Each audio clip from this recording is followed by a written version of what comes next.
Hello, everyone. Welcome to today's deep dive session. I'm here with my friend Ivan Cash.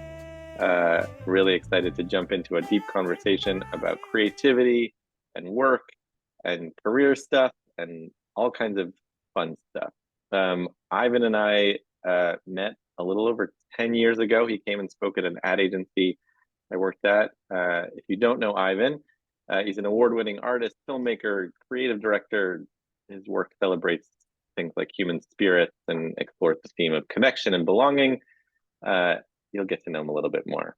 Welcome, Ivan. Great to be here. Where in the world are you these days? I'm currently in the middle of some travel. So I was in Santa Fe yesterday. I'm in LA today, and I'll be in Rochester, New York soon. Yeah, so moving around. Great. Well, I'm going to start with a little icebreaker question, which is when we go into the cave, we ask this question. We say, what are you working on today, and what are you choosing to leave out? And sometimes it's an object, right, like a phone or work or something. But it's also like things that we are thinking about, right? Like I'll share that I'm struggling with like some nanny issues and childcare problems that I'm trying to like leave aside to be fully present for this conversation I've been having. And so if you're here for this conversation for the next 90 minutes, 45 minutes conversation, 45 minutes of work, what are you choosing to leave out today? Yeah. Today is my meetings day, and I've just unapologetically decided I'm not going to get any deep work done. I'm just going to have meetings. I'm having this. And so I'm just like not getting deep work or like really any work. I'm on calls today. So that's I'm leaving out All right. deep work or like work at all. You're a regular deep worker, I know. So we're gonna start with like quick getting to know you questions. We do like 20 questions, really rapid fire, like 5 words or less. Uh, Okay. Ready? This is like a quick Yeah, warm can up. I So wait? Yeah, can I yeah, just say, full disclosure, Jake sent through some of the questions in advance just so I wouldn't be totally stumped. They were really good questions. I like really, there was like one question where I had to think for like 10 minutes and I was just like, ooh, how do I answer this? So I really applaud as someone who part of my profession is like interviewing people. I'm like very impressed. So thank you for thanks. that. Well, thanks for sharing that. Yeah. All right. Ivan Cash, let's start here. 20 questions. What's your zodiac sign and do you care? Sagittarius, my fiance cares. I don't. Congratulations. What time do you wake up? Seven-ish. Talent show talent. Ping pong or pool. What's your coffee order? Decaf iced latte with oat milk. The app you use most on your phone. I had to check this because I wasn't sure. And this is consistent every single week indefinitely in the past. Mail or Gmail and messages. Nice. Uh, 6, the website you think you visit the most.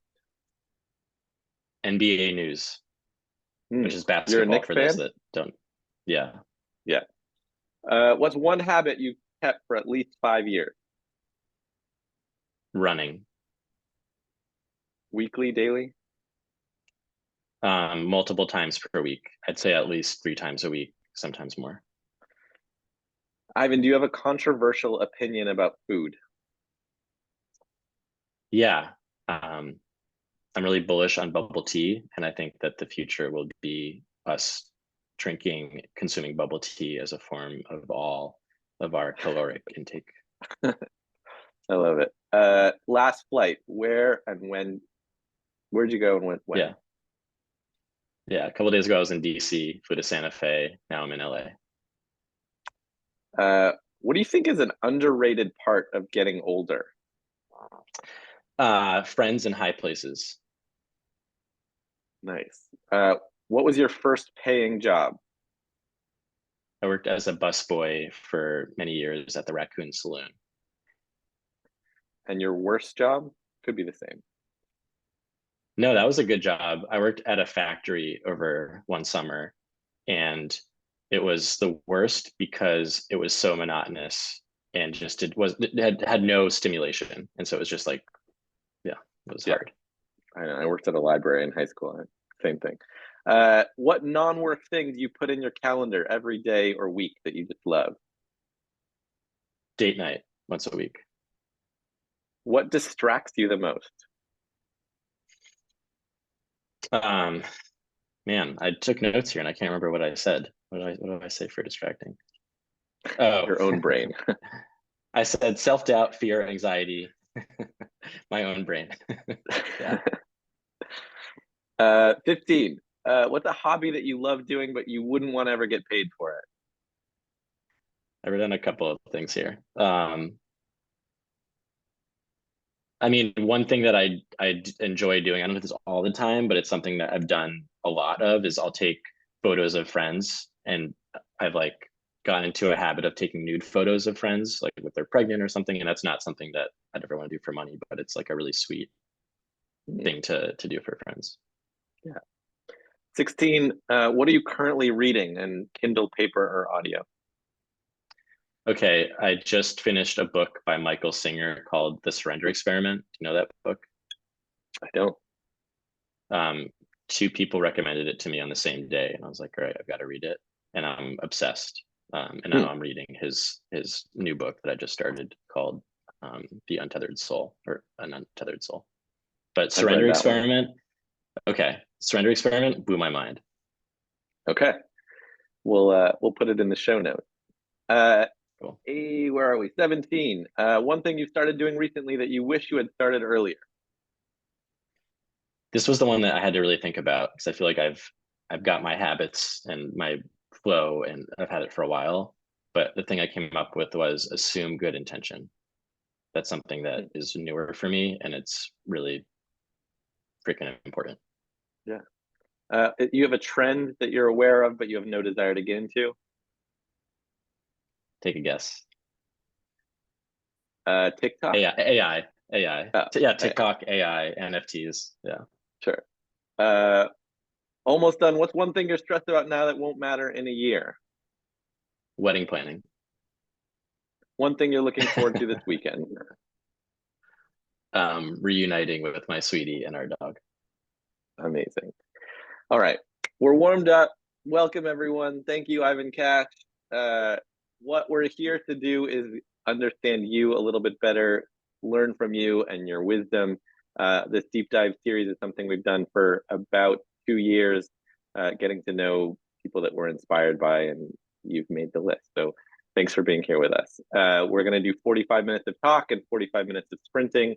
Hopefully that means you can get some deep work done as part of this session. Cool. So Cool. uh, I want to start by talking a little bit about your creative process. Um, if you're not familiar, for those of you listening, with Ivan's work, there's lots of different kinds of media that he uses. There's, primarily film, but there's also sort of social experiments and you mentioned interviewing. I'm wondering, you talk about deep work as you're disappointed or whatever, you couldn't get into deep work today. Do you have like rituals that help you get into a work mode or flow a little bit faster? Yeah, I thought about this, and I feel like this isn't going to be a satisfying answer, but one of my God-given gifts is that I'm able to get into deep work and flow sort of like really quickly and easily. And if anything, my particular karma and challenge is like not being in that place and actually like coming out of it to like have relationships and stuff. Yeah, But I would say like a quiet room, um, a computer with Wi-Fi, and then I'm like off for the races. yeah. I imagine this is not a. I'm hoping that this can be a little more conversation. I know I sent you some questions ahead of time, but I'm Great. imagining that Let's do it. you're pretty disciplined and diligent about like phone usage and monotasking and sort of being present with wherever you are. And I'm sure that's been something you've built for a long time. Can you talk a little bit more about like sort of your intentions or how you use your phone or how you think about things that like maybe distract most people that you're Yeah, not yeah, for better than, sure. but you've like worked on for a long time? Yeah, totally. Yeah, I'm a big like put the phone on airplane person, airplane mode. don't sleep with my phone. And I'm in a hotel room, so I did have to sleep with my phone inside the room, but usually the phone's outside the bedroom. When I'm doing deep work, put the notifications off, put the phone on silent. And yeah, that's totally key. And I think just like clearing off calendar time to have like scheduling, a 3 or 4 hour chunk for me of just like no meetings, no calls, no lunches, no coffees, but just like this is my time to focus and just go deep. Yeah. Yeah, that's key. Great. I had a creative teacher tell me once that the creative process basically is 3 steps. There's the planning step, right? You're doing your research and formulating ideas. There's the execution step, that you do it, you make it, and then there's the evaluation step. You sort of reflect, how did that go? What could have been better next time? Is there a part of the process that you avoid or struggle with or have a hard time with? Yeah, I feel like the evaluation process is not one that I spend as much time on, and I'm much more like excited about the potential for a new idea, and I'll like chase that and like go after that rather than like taking a step back and doing the evaluation part. When or if you do it, is it mostly by yourself? Do you have like post-mortem meetings with your team and your crew and anything like that? Yeah, yeah. Depending on the project, I think if it's like a job with like clients and a lot of collaborators, yes, we'll do like a debrief call. Um, but I think for like an independent art project where I have collaborators, it's a little less formal, and so that probably doesn't come up as much. Yeah. And it's more like on to the next one. Like what's like the next shiny Yeah, idea sure. to a fall. Like I think there's a lot of value in that third step. Can I ask you what you're working on now? You like, it must have been last week, shared that you shared a new film that you worked on with Air, Mhm. which was awesome. If you haven't seen that, you promoted a lot. You can follow Ivan. We'll send some links around at the end. But what are you working on next? Like, what are you excited about? What's the shiny new object? Yeah, there's a couple things. I just hired an executive producer full time for my company, which has been a huge um, kind of like jumping off a diving board moment. Really exciting. So, um, excited for all of our client projects and to just like ramp up on the studio side, and then have a number of long form original feature documentary I'm working on right now. A TV series that Shepard Fairey is executive producing. Um, those are like the 2 big front burner projects on the independent side. Cool. Sounds exciting. When you're working on stuff, I know, or when you finish a project, I know it's really exciting to put it on your site and to share it, and it's polished piece, and you want it makes you look good, right? You've got an amazing body of work. But I'd be curious to sort of like look a little bit deeper at your process and to look at a project that maybe didn't make your website, something that like maybe you're less proud of publicly, or wasn't as successful as you had hoped, but maybe you still like learn from it, or was important in getting to the actual other piece that you are proud of. Can you tell us about a project that didn't go as planned and didn't make your website? Yeah. I mean, I saw this question and thought about it a bit.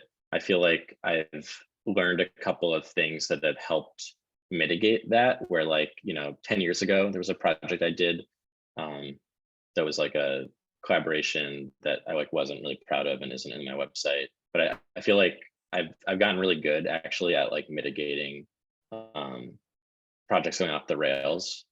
And I think the thing I learned was like the importance of collaborators and having really clear defined roles.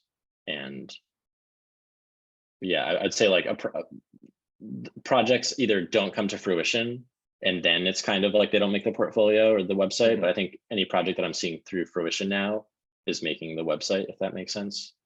But yeah, I've had to really practice patience. Has been like a really I'm a very impatient person, and learning to not learning I can't control the timing of everything has been like the most challenging lesson for me to learn.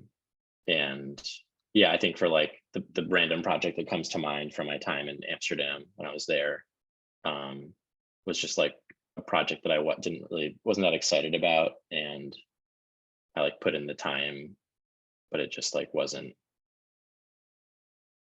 What was it? I didn't. It was called MP3 Brutalizer. This is so obscure.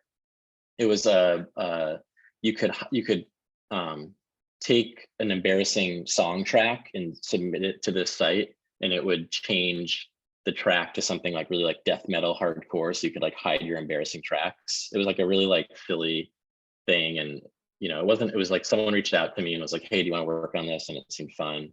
And I spent a lot of time designing the website and kind of being a collaborator. But then when it came out, I was just like, I don't actually care about this. It's like clever and fun, but like not really like my um I don't know, it's not something that like I Yeah, particularly was interested in putting out into the world. So sure. I think I learned the importance of like being values aligned, or like making sure that, yeah, I was like proud of whatever piece of work I was doing.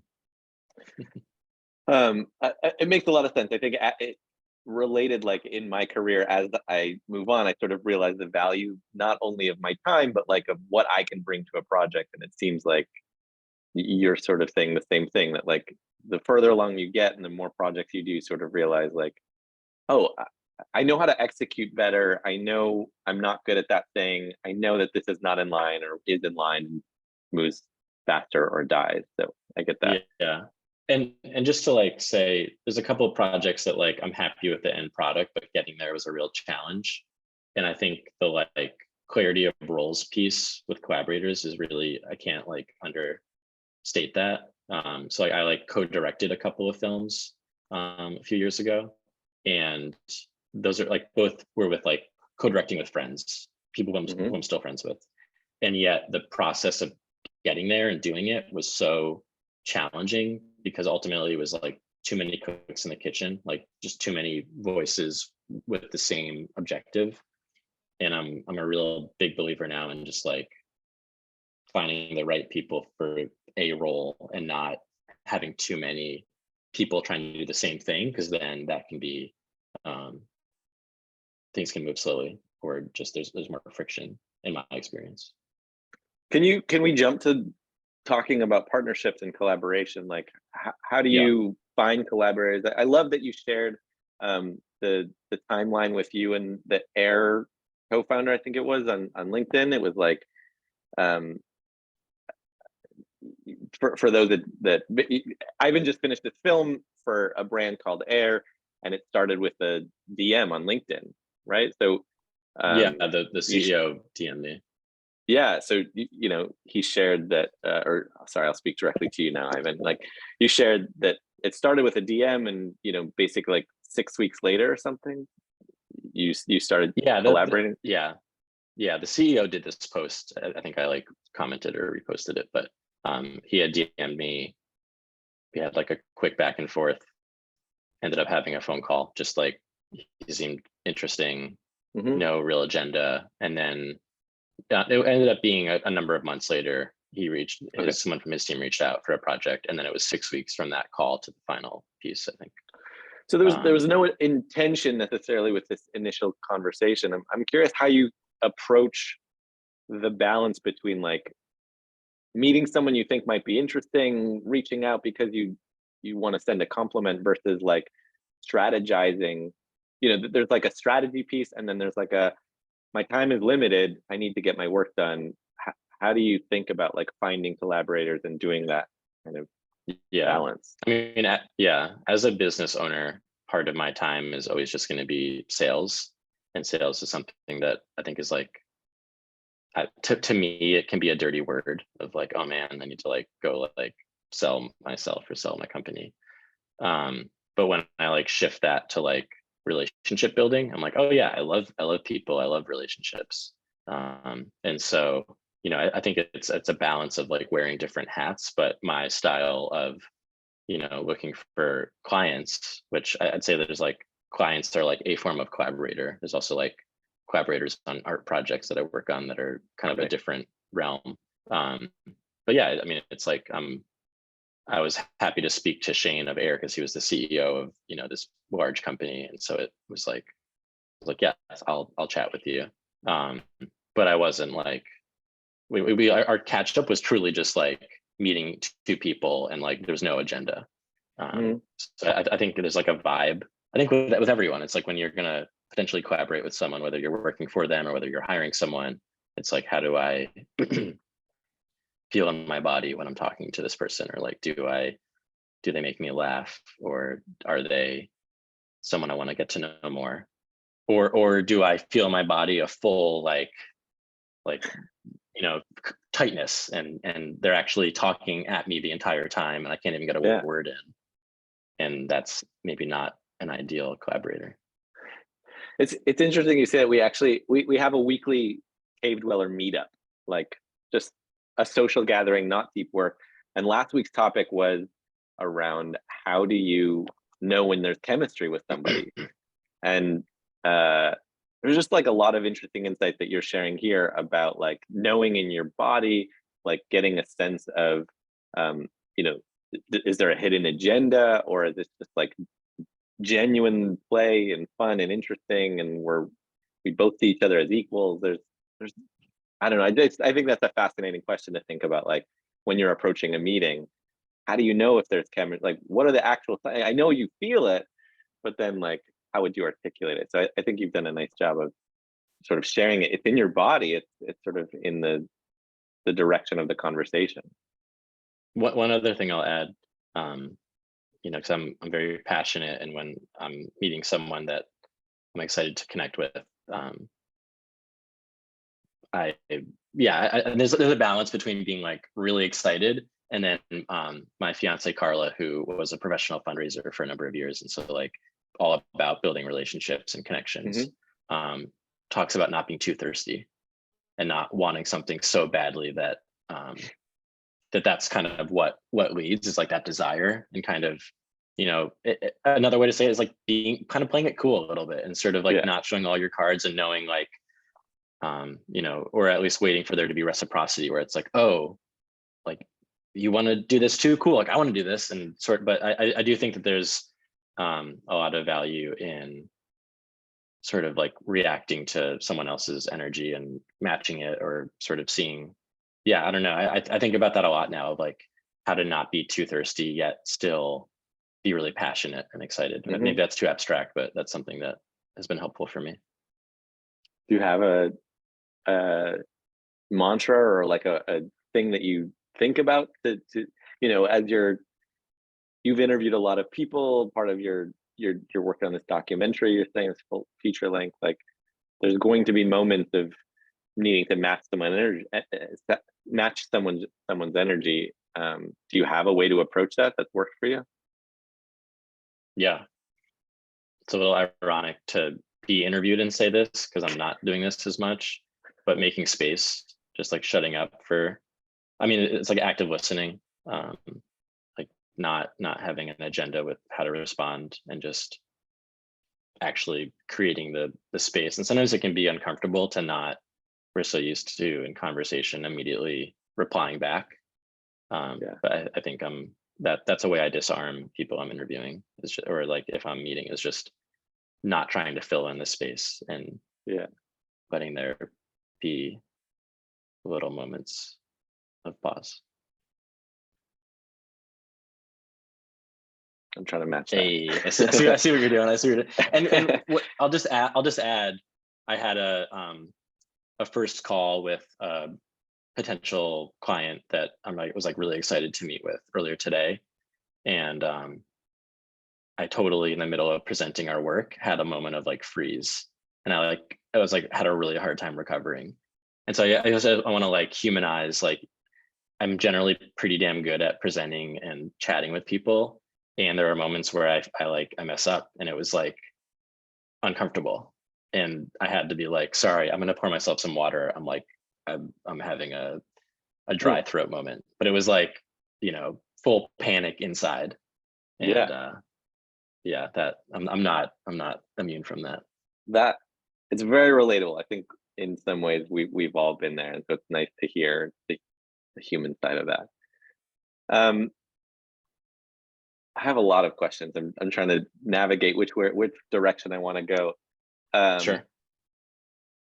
I'm thinking a little bit about uh, being an artist, what it means to be an artist today, and I'm curious if like sort of I remember this conversation in college, like you're either an artist or you have to like sell out. I'm curious if you feel like there's an inherent conflict in being an artist who needs to make money.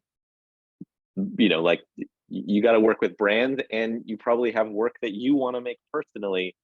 That I know, at least in my career, early on, that was like passion projects or whatever. And maybe later on in your career or where you are now, you're at a place where like you've built up cred. You say, I have this idea, I know how to sell it, I can go find funding or whatever. But do you feel like there's an inherent conflict as an artist, as a maker, that you have to think about how the work that you want to make needs to make money? Yeah, I do. I think there's a conflict. I think that it's a spectrum. I think that there's like different degrees of, you know, a fine artist who doesn't ever want to do a branded partnership. To like, I think I'm probably on the more on the other end of like, I run a creative studio that partners with some of the biggest brands in the world. And the feature documentary I'm working on is about an 82-year-old fine artist who has followed his creative calling um, kind of at all costs, and sort of what the impact there was. Hmm.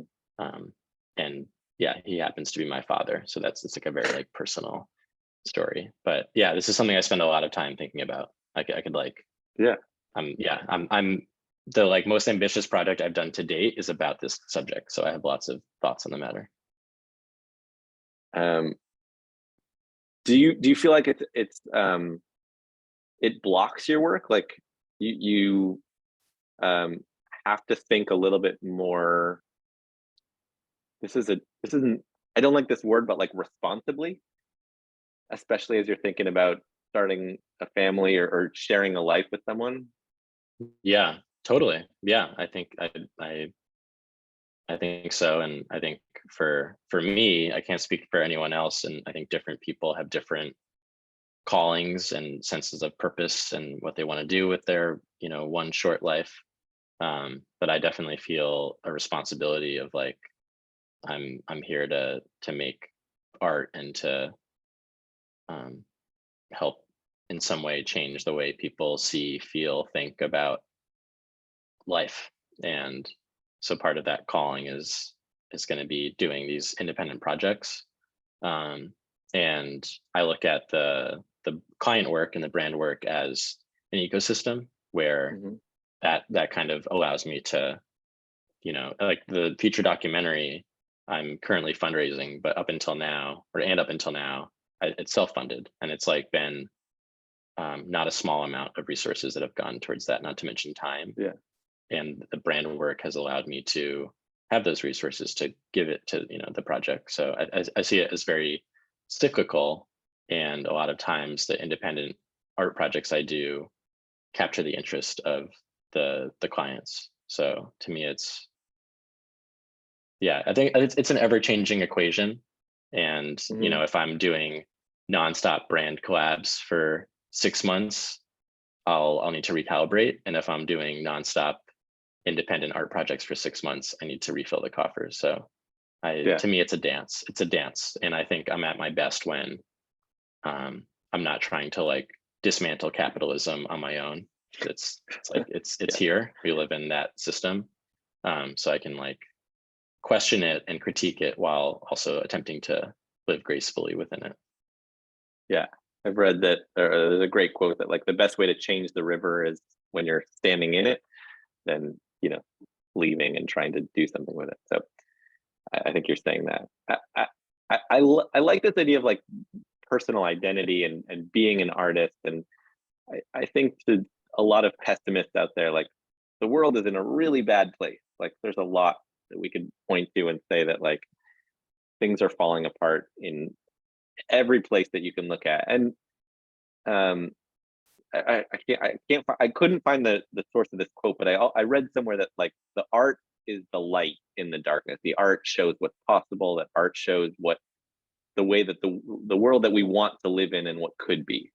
And you were just saying that like as an artist, you want to change the way people see the world. I'm curious if you've articulated that for yourself, or like this idea of what you hope to achieve with your work. Hmm. Yeah, I mean, I love that quote. I agree with it.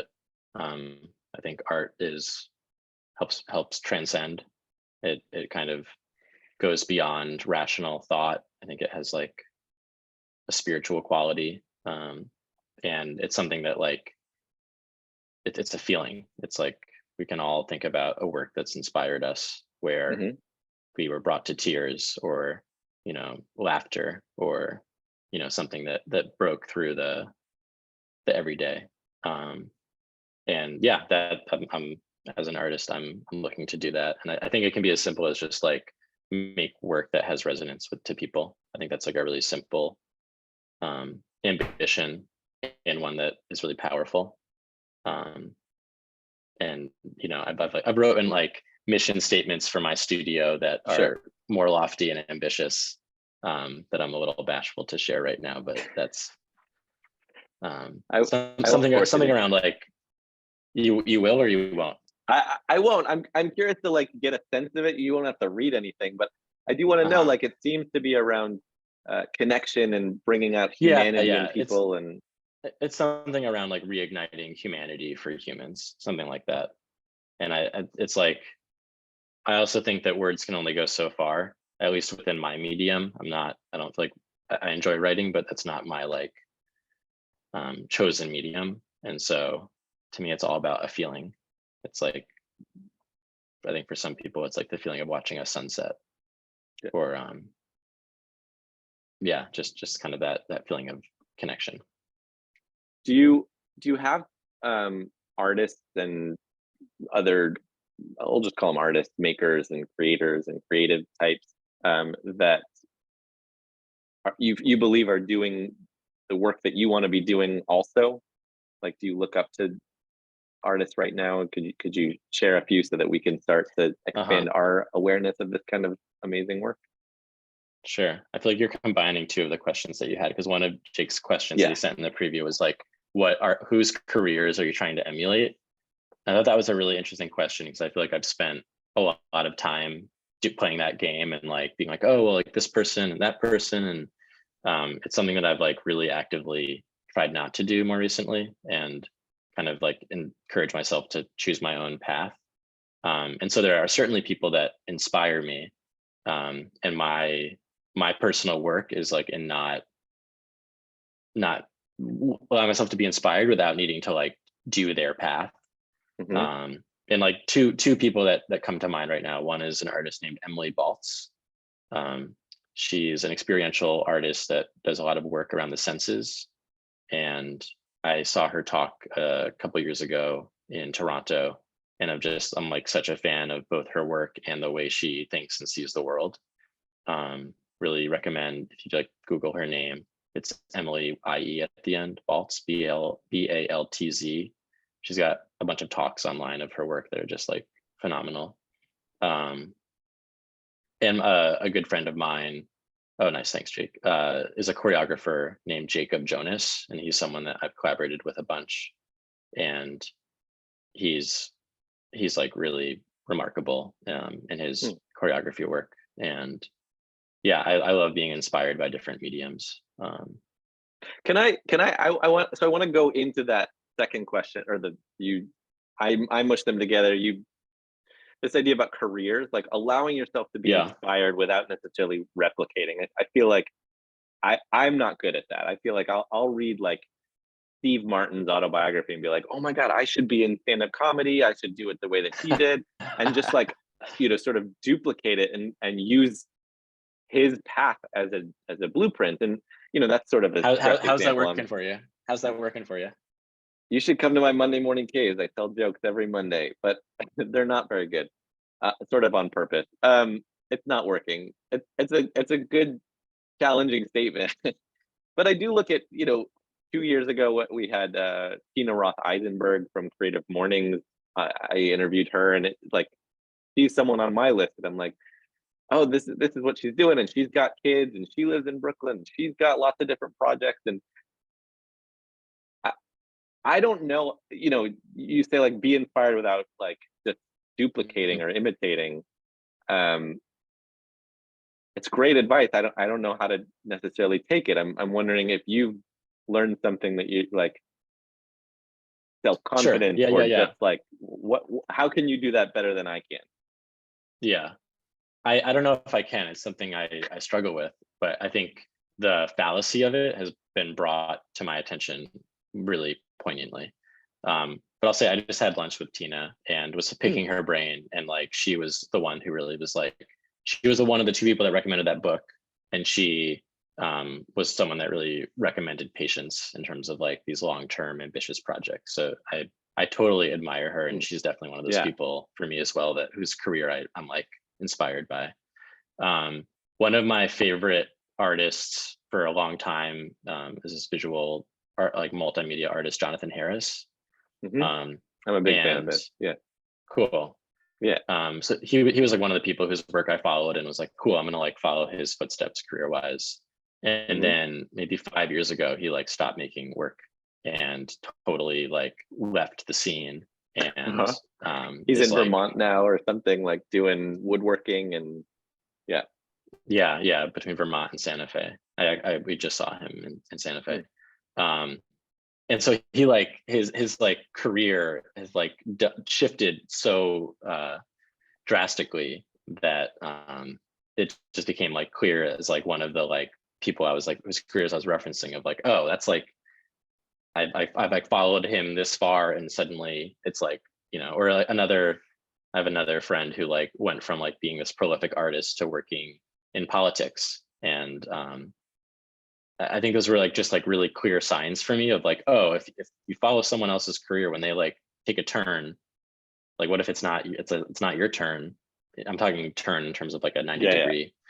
Um, and so I think that like really helped for me illuminate like, oh, I need to like figure out my path and not look around too much, and kind of, thinking about like racehorses that have blinders on the sides of them so that they're not distracted by, I mean, maybe that's kind of a crude a net metaphor because it implies that we're all competing with ourselves, which just reinforces like the capitalistic agenda. But I think even in like if we were all just tasked with writing poetry, um, it would still not behoove us to overly compare ourselves to someone else's writing. Um, so yeah, I think it's I try Hmm. to be inspired without feeling like I need to copy someone's journey. I like that. I think that's one of my big takeaways from today. I really like that. Uh, in sort of shifting our our vibes towards like wrapping things up and getting into some deep work, I'm curious if there are.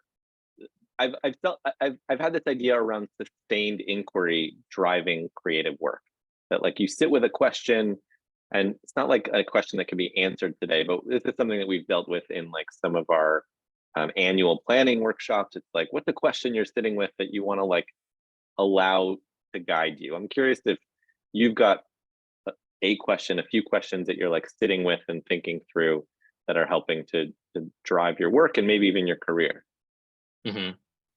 Yeah. I do a silent meditation retreat once a year. And coming out of that, I oftentimes will have like an intention or a takeaway. And this year for me, it was around trust.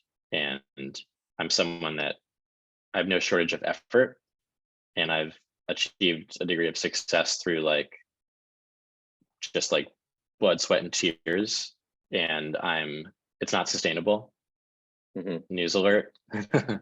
um, and so I'm really interested in how can I trust more? How can I both like trust and relax and sort of um, get out of my head? So that's like my overarching question and mantra for this year.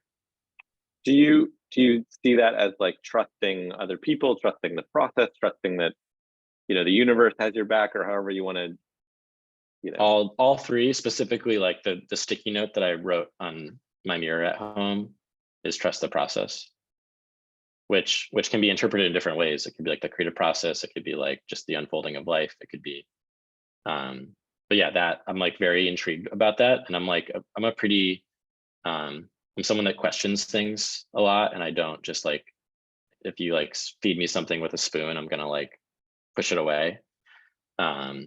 So I kind of have like a cautious curiosity around this idea, and it's like related to the surrender experiment book I was mentioning earlier. And maybe one thing to clarify is like, it's not trust in lieu of work. It's like putting in the work and then trusting, and even if things don't go the way that I want them to go, trusting that. And even like as a my friend Jacob, the choreographer I mentioned, he's, thank God, recovering, but he had stage 4 cancer and just did months of chemo, and it was like as gnarly as it can get. And he's a real teacher for me, because he's like the entire time was practicing gratitude and acceptance. And I was like, man, how do you do that? This is like the worst possible thing to happen. Not to say that he's not perfect. But it was a real teaching for me of like, okay, if this is like the worst case scenario and this person still is able to practice acceptance and gratitude, then there's like no excuses for me not to do the same. Yeah, that's a great story. I'm glad he's doing better. Closing question. At the end of every cave, we reflect on the last hour and we share any wins, any comments on your process, a chance to reflect. This is your time to evaluate, Ivan. Like what you said, you don't do a lot. I know you've been doing most of the talking. Any wins or takeaways or reflection on the last 45 minutes that sticks with you? I mean, I think just the patience piece for me is like an ongoing theme that I'm holding. And I guess like, if I'm bragging, this is a safe space to brag.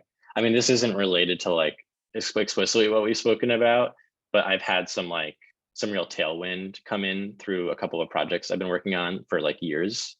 And there have been times where I'm like really like banging my head against the wall, being like, why isn't this thing getting the tailwind that I feel like it deserves? And it feels really effing good to have a moment of like, oh, this one intro happened and this one partner came in, and suddenly like, oh, this is like going to be real. So I think just like not underestimating, like, I think like persistence, patience, for me is cool. And in this particular moment in time, it's exciting to have different projects that are at various phases. Kind of rambling, but and I also I didn't quite realize, sorry for missing the format of today, but I totally can think of something that I will use the 45 minutes on to go deep in a way that would be such a treat. Yeah, great. That's what we're here. Ivan, as you were talking, I'm really happy to hear that you've got some tailwind on these projects. I'm rooting for you. I think this is great. I love your work.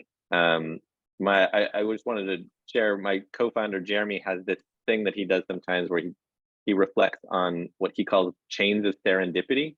It's like, how did we get here today? Well, it like all of these like serendipitous moments of things that happened in our life that led us to that and that and that. And so it's nice that you're bringing that up in a way that like has come up professionally and then personally in how we're navigating Caveday, just through these moments and chains of serendipity.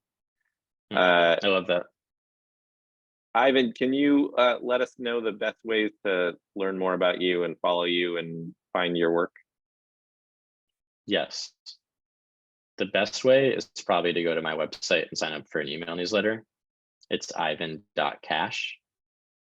And then I'm on social media begrudgingly. So I have an IG that's Ivan 3_cash. And yeah, that's where I'd say between those two. I will also say, and here's a compliment for you, which is that I think you're probably one of the best self-promoters I know. I think it's a really hard thing to do. I feel weird promoting my own stuff, and I am I think you do it in a very humble and sort of genuine way to like let people know what's going on, and you also like share process and I'm struggling with this, and I just think you do a great job. So follow Ivan, Cheers. check his stuff out. Tall compliment. I don't know if it's true, but I'll receive that. Thank you. It's true for me. So in that way, it's true. So all right, here's what we're gonna do. Thank you, Ivan, for being here and speaking with us today. I'm gonna stop recording.